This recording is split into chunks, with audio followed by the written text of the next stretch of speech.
We now know the name of the man shot and killed by Roanoke City Police. State police identified that suspect as 41-year-old Travis Martin. 10 News reporter Abby Coleman is live tonight. She's at the police station in Roanoke.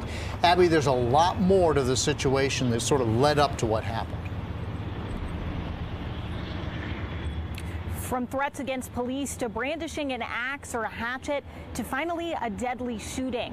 Saturday was an eventful day in Roanoke, and it all started right here when Travis Martin allegedly drove past the police station shouting threats at the officers outside.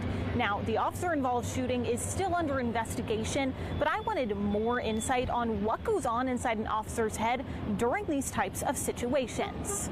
Police shot and killed 41-year-old Travis Martin on Saturday, but there's more to the story. The same male made 911 call and threatened to kill all Roanoke City police officers. He then called back a few minutes later and also threatened to kill our City of Roanoke E911 center dispatchers. That was Police Chief Scott Booth in a press conference Saturday.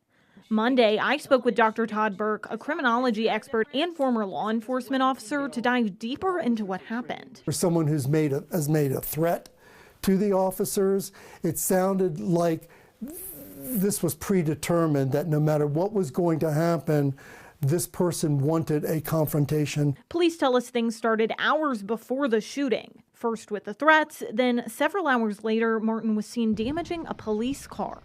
With warrants out for his arrest, officers made a traffic stop where they said Martin moved towards them with an axe or hatchet. But Burke says no matter if it's a gun or an axe, it's considered a deadly weapon. How far from the officers is the individual? Burke tells me it's a split-second decision. That hesitation could not only affect that individual that you're trying to deal with, but also the other officer's safety. He says the investigation that's already underway will look at every scenario and if the officer had another option.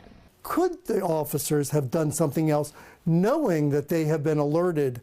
And as for if the shooting was justified, well, Burke says that's just a legal term. All the training that a police officer goes through, it goes through their minds, and again, in a split second, and they want to be able to get this right.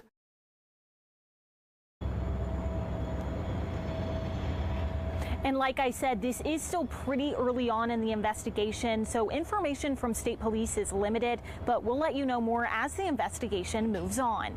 In Roanoke, Abby Coleman, 10 News, working for you.